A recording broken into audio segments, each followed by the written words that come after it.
अस्सलाम वालेकुम व्यूवर्स। आज मैं बनाने जा रही हूँ वाइट वाली माश की दाल, सफ़ेद माश की दाल फ्राई। तो उसके लिए मैंने यहाँ पर 1/4 कप ऑयल लिया है।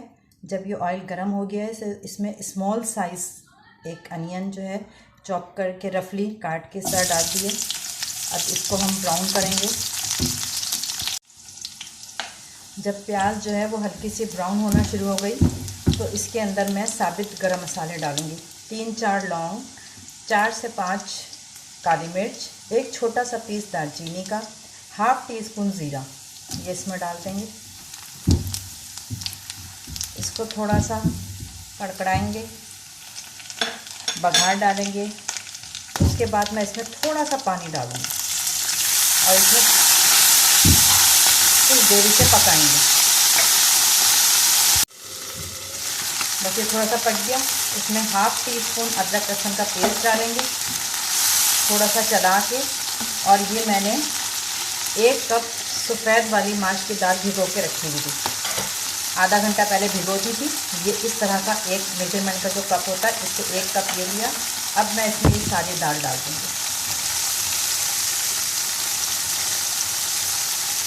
बिल्कुल पोंछ के प्याला साफ़ करके पूरी दाल इसमें डाल के इसे चलाएं। जो उसमें थोड़ी सी लगी रह गई थी उसको भी मैं पानी डाल के इस तरह चला के डाल दूँगी। थोड़ा सा इसे फ्राई किया।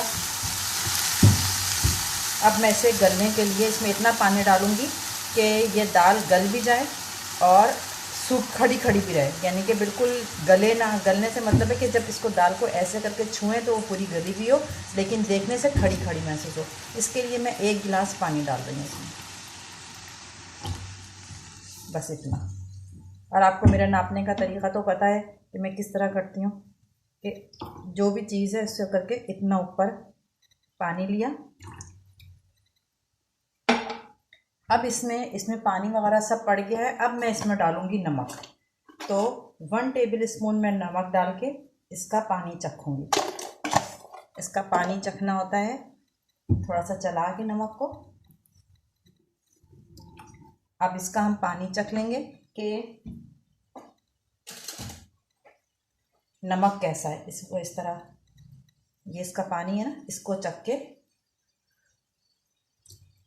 1 टेबल स्पून सॉल्ट जो है वो बिल्कुल सही है। अब इसको उबलने देंगे। जब ये उबल जाएगा तो इसको हल्की आंच करके दम पे रख देंगे और उसके बाद फिर ये बिल्कुल खड़ी खड़ी तैयार होगी, वह मैं आपको दिखाऊंगी। अब इसमें एक बॉयल आ जाएगा, फिर मैं इसका चूल्हा बहुत स्लो करके और इसका ढक्कन ढक दूंगी। ये देखिए इसमें बॉयल आ गया। अब मैं इसका चूल्हा बिल्कुल हल्का कर दूंगी। ये सब इसमें ही गल जाएगी, इतने ही पानी में ये दाल गल भी जाएगी और खड़ी खड़ी भी रहेगी। अब मैं इसका चूल्हा बिल्कुल हल्का करके और इसको ढककर तकरीबन 10 मिनट पकाऊंगी।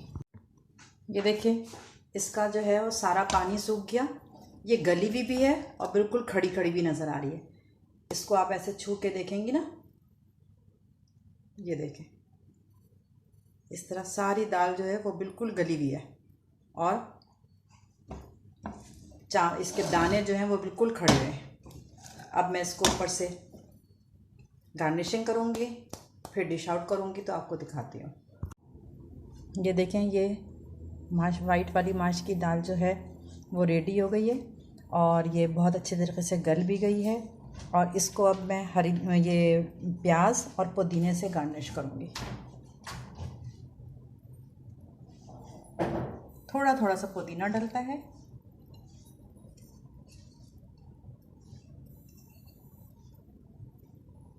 ये इस तरह पुदीना और प्याज से इसको गार्निश करते हैं। और अब आपकी मर्ज़ी है, आप इसको जिस रोटी से खाएं, ये पराठे से भी अच्छी आती है, रोटी से भी खाई जाती है। इसके साथ कोई सब्ज़ी बना लें, जो कुछ भी है आप उसको।